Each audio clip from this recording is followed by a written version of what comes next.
श्री स्वामी समर्थ. जय जय स्वामी समर्थ. नमस्कार भक्तांनो, स्वामी मोक्ष या चॅनलवर तुमचं अगदी मी मनापासून स्वागत करत आहे.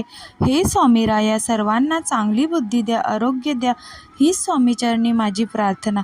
तर पहा भक्तांनो, मी आज तुम्हाला तुळशी विवाह याबद्दल मी तुम्हाला माहिती सांगणार आहे. तर पहा भक्तांनो, तुळशी पूर्वजन्मी एक वनस्पती होती. तिचे नाव होते रुंधा. ती राक्षस कुलात जन्मलेली होती. ती लहानपणापासूनच भगवान विष्णूंची भक्त होती. रुंधा मोठी झाल्यावर तिचे लग्न राक्षस कुलातील राजा जालंधरशी झाले. ती आपल्या पतीची मनोभावे सेवा करायची. एकदा दानव व देव यांच्यात युद्ध झाले. जालंधर युद्धाला जाताना रुंधा म्हणाली, स्वामी, जोपर्यंत तुम्ही युद्धावर असाल तोपर्यंत मी तुमच्या विजयासाठी उपासना करीन. तुम्ही परत येईपर्यंत मी हा संकल्प सोडणार नाही. यानंतर असुर राज जालंधर हे युद्धास गेले. रुंधाने रथाचा संकल्प करून उपासना सुरू केली. रथाच्या प्रभावामुळे देवांना जालंधरवर विजय मिळवता आला नाही. जालंधर शेवटी विजयी होईल या भीतीने सर्व देवता श्री विष्णूंकडे गेल्या. देवांनी भगवंतांना श्री विष्णूला प्रार्थना केल्यावर श्री विष्णू म्हणाले, रुंधा ही माझी परम भक्त असून मी तिला फसवू शकत नाही. हे ऐकून देव म्हणाले, भगवान महाविष्णू, आम्ही तुम्हाला शरण आलो आहे. तुम्ही या युद्धाच्या संकटातून आम्हाला वाचवा. तेव्हा भगवान विष्णूंनी जालंधरचे रूप घेतले. तो रुंधाच्या राजवाड्यात पोहोचले. रुंधाने आपल्या पतीला पाहताच आपली उपासना थांबवली. ती पूजेवरून उठली व तिने श्री विष्णूंच्या पायाला स्पर्श केला. तसा रुंधाचा संकल्प सुटला. इकडे देवांनी जालंधरला ठार केले. जालंधराचे डोके कापून ते राजवाड्यात टाकले.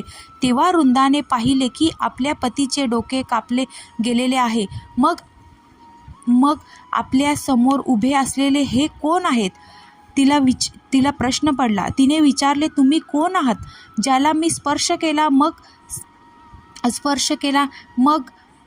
मग श्री विष्णू मूळ स्वरूपात आले, पण काही बोलू शकले नाहीत. रुंधाला सर्व काही समजले. रुंधाने श्री विष्णूला शाप दिला आणि पाहता क्षणी श्री विष्णूंचे एका पाषाणात रूपांतर झाले. सर्व देवता रडू लागल्या. लक्ष्मी रडून प्रार्थना करू लागली. हे पाहून रुंधाने श्री विष्णूंना शापातून मुक्त केले व आपल्या पतीसोबत सती गेली. काही दिवसांनी केव्हा तिच्या राखेतून एक वनस्पती बाहेर आली.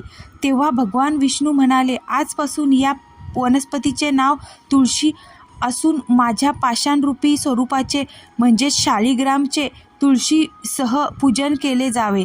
तुळशीशिवाय माझी केलेली पूजा माझ्याकडून स्वीकारली जाणार नाही. तेव्हापासून सर्वजण तुळशीची पूजा करू लागले आणि कार्तिक महिन्यात तुळशीचे शालिग्राम म्हणजेच श्री विष्णूंच्या पाषाणरूपी स्वरूपाशी लग्न लावायची प्रथा पडली.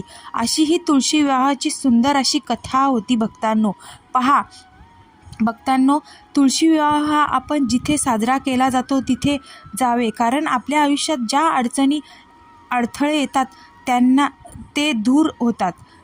तर कसं बघा, म्हणजे कुणाचाही विवाह जमत नसेल तर तुळशी विवाह आपण स्वतः घरच्या घरी साजरा करावा. त्याने आपल्या घरातील क्लेश अडचणी दूर होतात.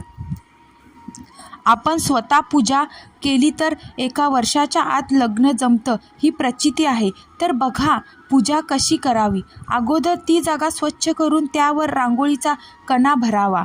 नंतर चौरंग ठेवावा. चौरंगावर लाल वस्त्र टाकावे. मग आपण प्रत्येक पूजेत कळश मांडतो तसा कळश मांडावा.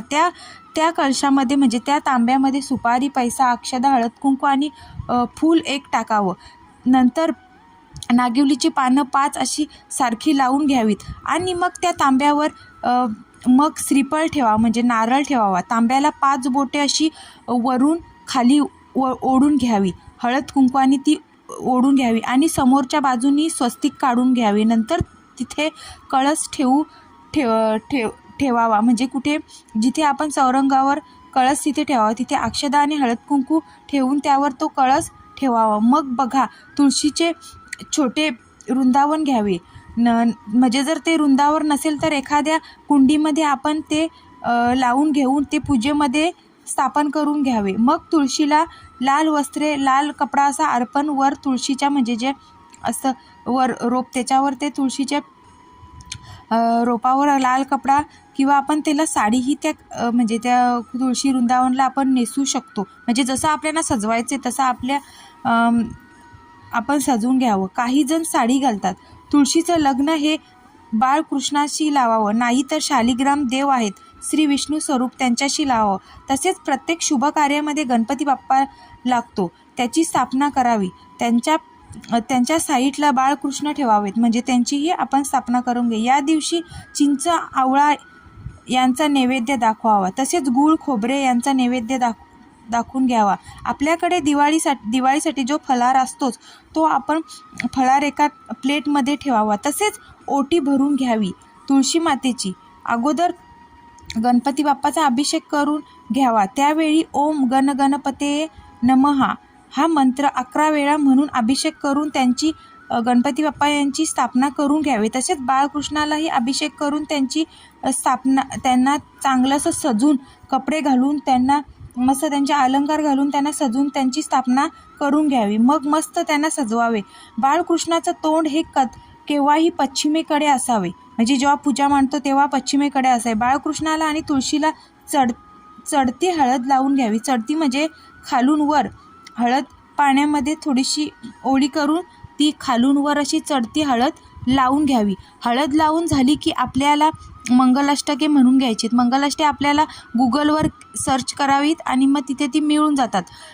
एक आपला पांढरा वस्त्र म्हणजे पांढरा असा कपडा घ्यायचा, त्यावर एक असं कुंकवानी स्वस्तिक मस्त असं मोठं काढून घ्यावं आणि तुळशी आणि बाळकृष्णाच्या मधोमध पकडून म्हणजे कोणाला तरी जोडीला घेऊन ते मधोमध पकडून आपण तिथे मंगलाष्टका म्हणून घ्यावीत, म्हणजे ते लग्न पूर्ण होतं. मंगलाष्टके बोलल्याशिवाय लग्न पूर्ण होत नाही. गूळ खोबऱ्याचा नैवेद्य दाखवावा. तसेच तुमच्या घरात जो मुलगा लग्नाचा असेल त्यांनी आपण जी ओटी भरणार आहोत, ओटी भरलेली असते तुळशी मातेची, त्याच्यातील मणिमंगळसूत्र आणि म्हणजे ते तुळशीला अर्पण करावेत. हे कोणी करावं?